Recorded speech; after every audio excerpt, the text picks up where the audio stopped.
Hi, my name is Eva Steiner, and this is my project Psychotherapists Around the Globe. I am interviewing the psychotherapists around the world and asking them the same 8 questions. I am wondering how mental health profession is in their country. Today we are going to. Thank you for doing this interview with me. Before we start, can you tell me a little bit about yourself? Hello, Eva. My name is Juleva Saniel, though I prefer to go by my nickname Java. So it's just the same with you, only that I have the letter J as the first letter. But now I am working as a school psychologist at one of the leading universities in the Philippines. I am also engaging in providing psychological support through the Employee Assistance Program, or we called it here as EAP. So this is for the various corporate companies. And I also have online clinical consultations. So basically, I am a licensed psychometrician and also a licensed psychologist. And I am affiliated in this accredited organization in psychology in the Philippines, where I've been a certified specialist in counseling psychology. And currently, I'm just crossing fingers to this, but I am now completing the final stages of my dissertation for my PhD in psychology, major in clinical psychology. Tell me a little bit about your culture. What is some holiday or tradition that your country celebrates? And if your culture would be an emotion, what emotion would it be? In the Philippines, our culture is deeply rooted in collectivism. It's the same with the different Asian cultures, but we really put a strong emphasis on maintaining harmonious relationships with family, friends, and community at large. So our holidays flex on this interconnectedness, and then we celebrate traditional festivities known as barrio fiestas, which we usually commemorate the feast days of patron saints or from the tribes, or marking the founding anniversaries for municipalities or provinces in the country. And we also observe religious practices. The majority, it's Roman Catholic, Muslims, and even with other religions as well. And we also have holidays to honor the national heroes who fought for our independence. But if our culture will be an emotion, I guess it's really more of that feeling of being determined. It's just like despite facing numerous challenges over centuries, we as a Filipino, we have this resiliency and determination to persevere that even though it's been a struggle, you can still see us smiling and making a joke about it. But basically, this determination extends beyond our individual goals or individual intentions. It's really more of a collective commitment to the well-being of the society. So we really just come together, and our purpose, it's really more of bringing the pride from ourselves. It's really more of bringing the pride to the nation and society in general. Can you tell me more about the struggles that you faced as a nation?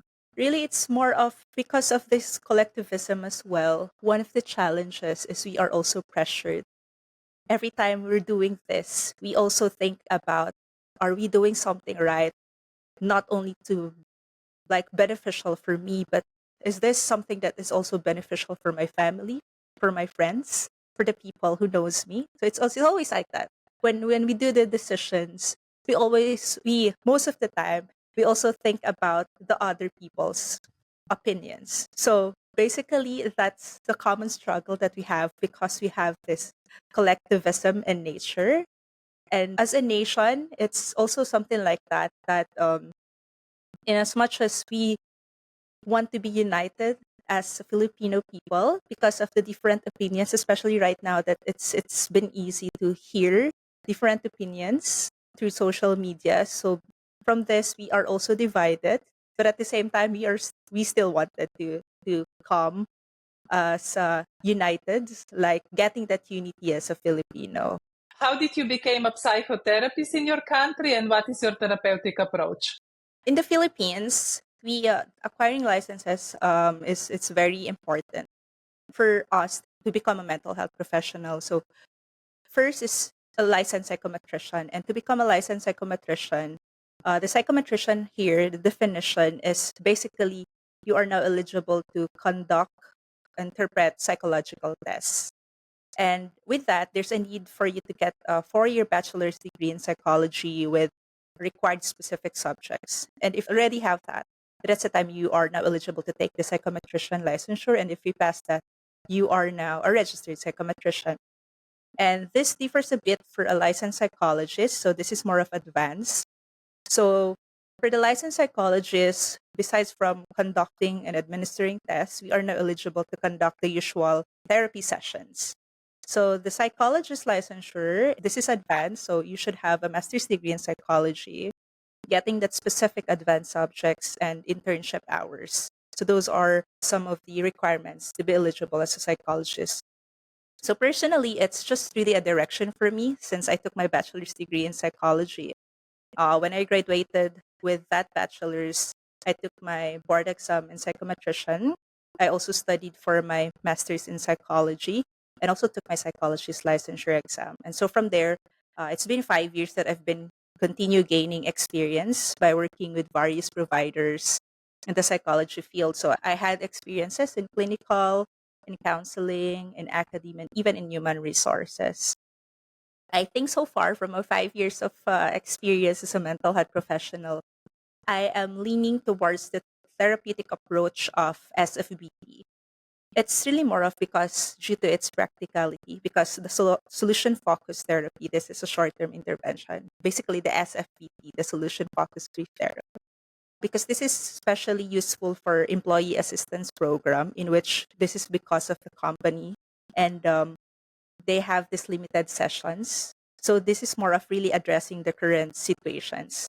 But for other settings, like in my full-time job as a school psychologist, my approach is more of the usual cognitive behavioral or CBT.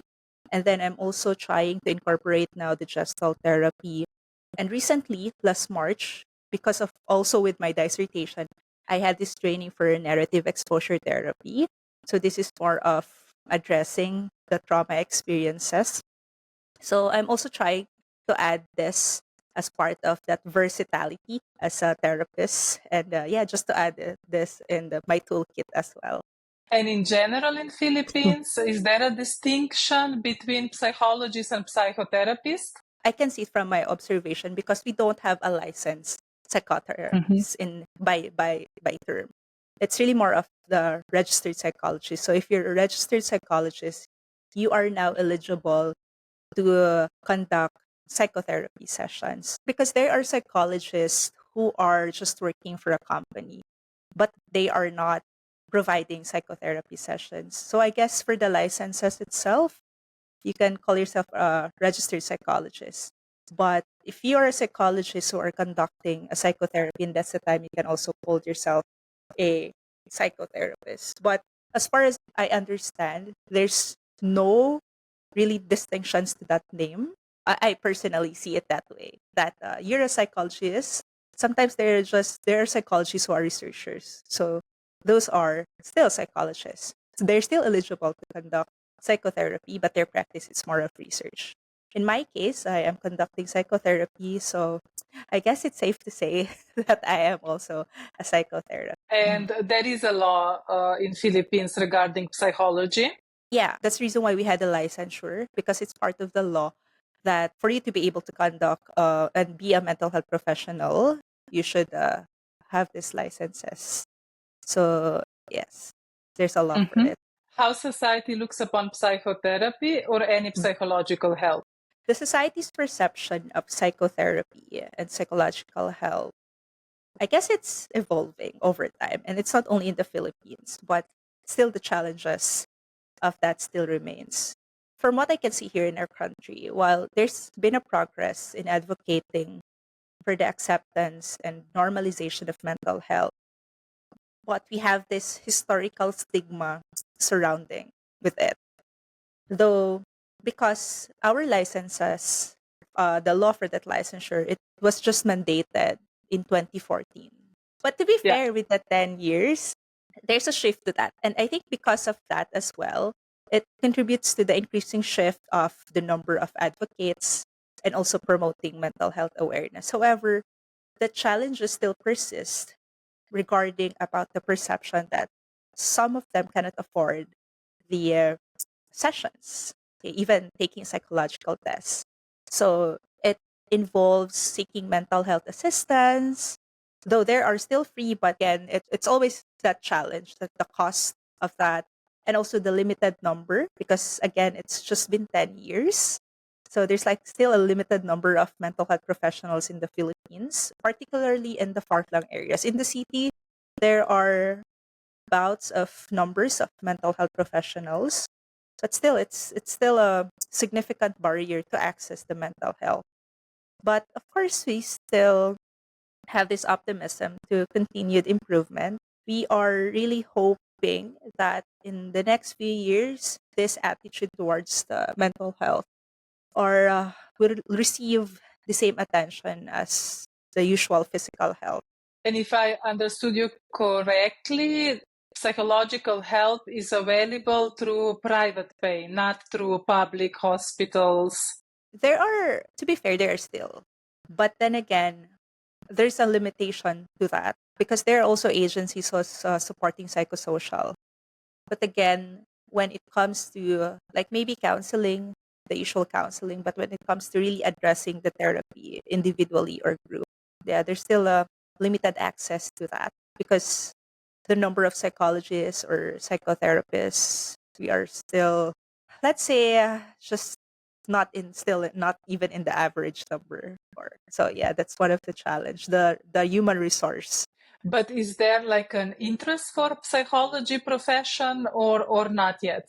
Since I am a school psychologist, and I'll take it from where I am in, and I'll take it from the students who have studied psychology in the university. So I'm not speaking this in general, but from what I heard from my students, when you take a bachelor's degree, there are I think there are three directions so far.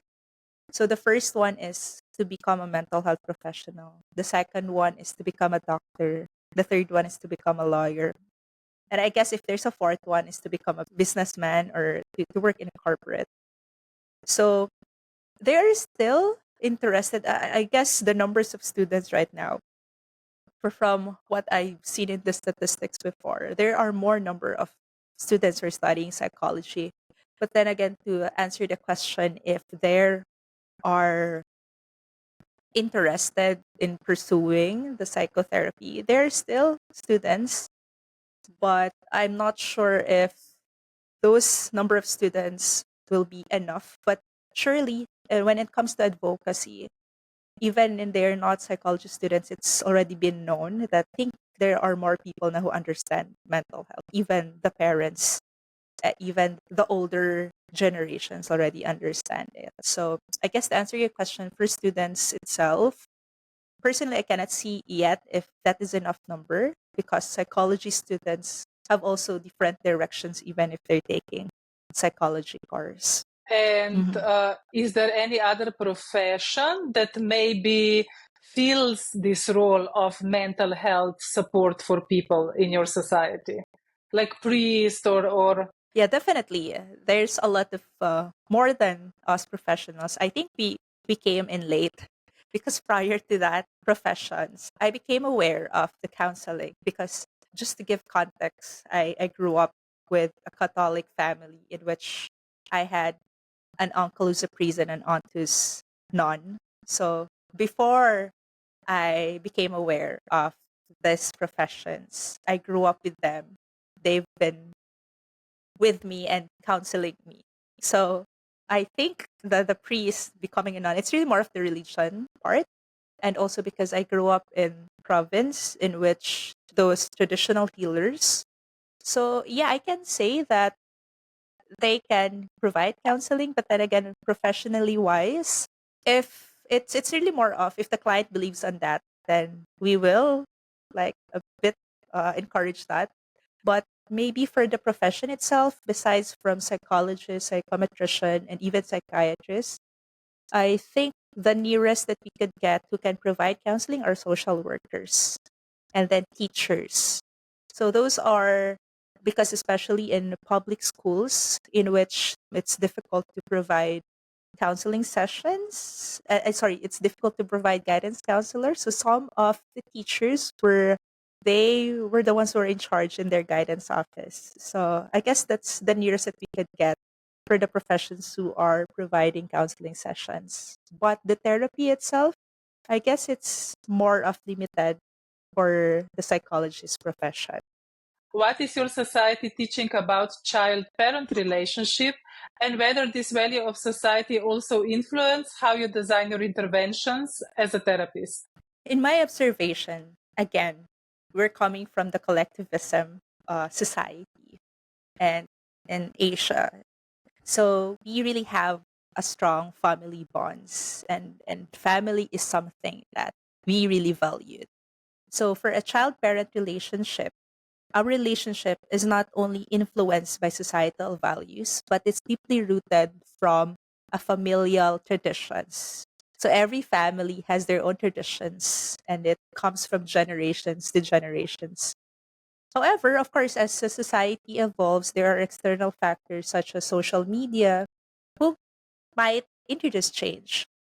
But nonetheless, the underlying value remains that the family will serve as the ultimate support system. So for me, when I try to design an intervention, I personally prioritize the family system because in my experience, the involvement of the family members, like if they have the full support from family, it really enhances the likelihood of the success of the therapy. But of course, one reasons as well why they're having a mental health struggles, it's because the support from the family is lacking. And it's really one of the main factors. So that's the challenge now. And that's actually the time that I have to sit down and I take time to explore the other alternative options and how I can help this client without the family support. So I'm looking into the similar alternatives that might be able to give a family feeling to that client. But then again, this value of having this close family ties, this is really for me a significant factor to design an intervention. If my client has the family support, I'll be happy and I'm so confident this will go positively. But mostly the client is here because they have that gap with the family. So that's the time it's either I will bridge that client back to the family, and if not, then I will look for other alternatives that will give them the support, like would make them feel that they belong. And Yeah. what if the client don't want to contact with the family anymore? How do you approach in that case, or maybe in case of the abuse in the family? Mhm. Exactly. So that's the problem now. When I prioritize the family system, and if the family is the problem, now I have to look on the other alternatives. So, for example, let's say for the abuse, usually for the abuse, it depends on the context. If it's the abuse, but it was already filed, I guess I can bring that to with collaborating to the agency because there's also a social welfare agency for that. But if the abuse is coming from, let's say, in a school setting, so I believe so that the teachers or the administrations can help me with that. But basically, when we say abuse, this is also a different story because it comes with legalities. So, but basically, when I design intervention, I usually go on looking for who I can collaborate with. And then after I have that collaboration, and then that's the time I'm going to talk about stabilizing my client first because this is abuse, so this is a different story. So I'm not sure to what extent that the abuse affected the mental health. But basically, in designing an intervention, it's just really more of trying to process it and then get the help from where I can get help. Okay, so here I am going from totally, from my head, so from the Western background, this is why I love these interviews. Yeah. So when you describe like collectivism and it's important what other people think, how does Mhm. this influence the client? Do you work on, what do you think? Usually in my therapy, because that's always the problem. when they try to make a decision, especially in creating a goals, when they try to create the goals, they always consider the people around, especially with the family. But when you have to give them how to create goals, there is this part of the goal that would consider the family. And then I also come into the question about him, like just you, without thinking of other people. What do you want? And it's a time that they can see things and see that, okay, I guess this is what I want. I want this. Some of the answers, like I want this because it makes me happy. But there are also answers that I want this because it makes me happy when my family is happy. So sometimes you just need to see from to which the boundaries of the client understand. We really have to ask because when they try to define happiness, generally in Filipino, when you ask them about the happiness, it's about being with the family or being with the people. There are only few people who just wants to be alone. Sometimes they really forget about themselves because they are used to like be with the people and that makes them happy. But sometimes they forget about it that like what makes you happy as you as an individual. What are the learned beliefs regarding client therapist relationship? And can the relationship continue outside the therapy once the therapy process is over? Personally, I prioritize maintaining these clear boundaries that I am just your therapist. Okay, we only have 1 hour and maybe the rest of the sessions, but that's it. So during therapy sessions, my focus is also from the client's needs. So I never intend to share my story. So therefore, for me, this is coming from my personal opinion that I really don't engage in relationships outside of therapy. This is because to prevent potential biases and also that conflict of interest that we had. Because once the therapy is done or even outside the therapy, I still want to be that therapist in which my client would come back in times of distress that, okay, I want to have sessions with you again. Not just, okay, I will come back because now we are friends. But I guess there's a case to case basis to that. But for me personally, I really don't engage in relationship outside the therapy sessions. It's much clearer and safer that way. And are there any official ethical guidelines in Philippines regarding the relationships or not? Ever since when I was a college student until now, we were taught about it that if you have a client, you should like always put boundaries. But I guess I cannot really say to which book or to which law it was this mandated. But definitely I can say that there is. Only that I cannot pinpoint to which part. That there's like the conflict of interest, the biases. So for you to be safe and maybe to establish that relationship, you just need to maintain that boundaries as a client therapist relationship. Is supervision a must for a therapist in your country? I would say the supervision for therapists, it's not really a must, but I think it's essential to have that. It's for me, it's a continuous growth to become an effective therapist. It's because supervision requires feedback as well. And I think the feedback for all the organization, it plays an important role in the process. So while supervision, it's only mandatory for internship and also maybe to begin with, like for example, it's mandatory in their office. Like if you don't have any experience yet, you just pass the psychologist licensure. Maybe it's kind of mandatory to the different clinics to have that supervisory. But I guess it's more of to have supervision. It is because this is a recognized valuable resource. For me, even though I had my boss with me, but it's we don't call it supervision, we called it clinicking here. But it's really good because it just pays for like for me, I think it's an ongoing learning and it's just improve our practice. So yeah, to answer, not really a must, only a must for beginners, maybe for different clinics or for internships. But I think it's really essential. What are the most common complaints that the client comes to therapy for? My clients seek therapy for various concerns, like because I've been to the different field. So it's from really various concerns. So from the basic distress, burnout, down to the thoughts and very high risk of suicide. And however, the common thread among these complaints, this is the need for assessment. Like they want to understand themselves and they want to be assessed. Do you think I have a disorder now? Do you think I'm developing a disorder?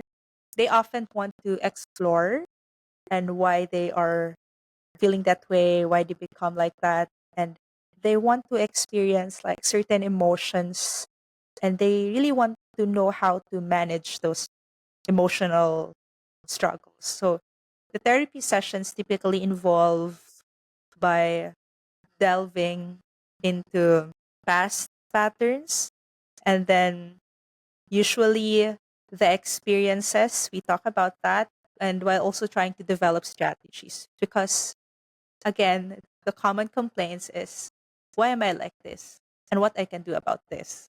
So it's just talking about the past, discussing about the present and strategizing about the future.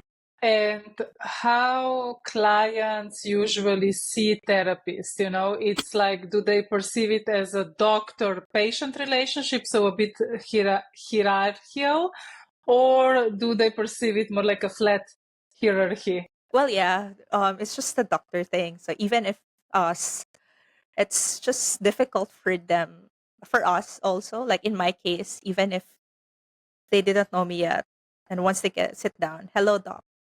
So sometimes because they're already so into the story, I kind of just say, hey, I'm not a doctor yet, but I'm already a licensed. It's kind of like difficult for them to grasp. Though mostly, of course, they can understand it. It's not a doctor yet.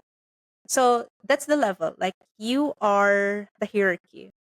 Though it actually depends because there are some people who already understand that you're not a doctor yet. You're just there for counseling. So some would go for flat hierarchy. But mostly, in general, it's a doctor-patient thing. Can you tell me more about high suicide rates? First, we cite first, it's because they're hopeless. But then again, how they become hopeless, that's because they don't have any resources anymore. And like, for example, it's just having that loss all at once.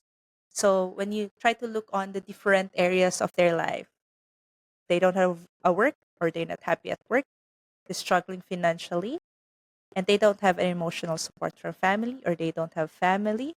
Or sometimes they do have a family, but there's so much pressure in the family, so they rather just let it go than to go with that pressure from the family. So from my clients, the experiences of high suicide risk, it's they cannot see any resources. So that's the reason why they're crying for help. And yeah, that's when we come in and let them understand that it may really look hopeless. You just need to convince them that there's more than that. So that's the part in which we are helping them to look into the other resources. If you would share one tool, belief, or approach that is a must-have for you as a therapist, what would that be? I guess for me, one of the essential tool or approach as a therapist, it's the belief in addressing the current issues before delving into those underlying issues.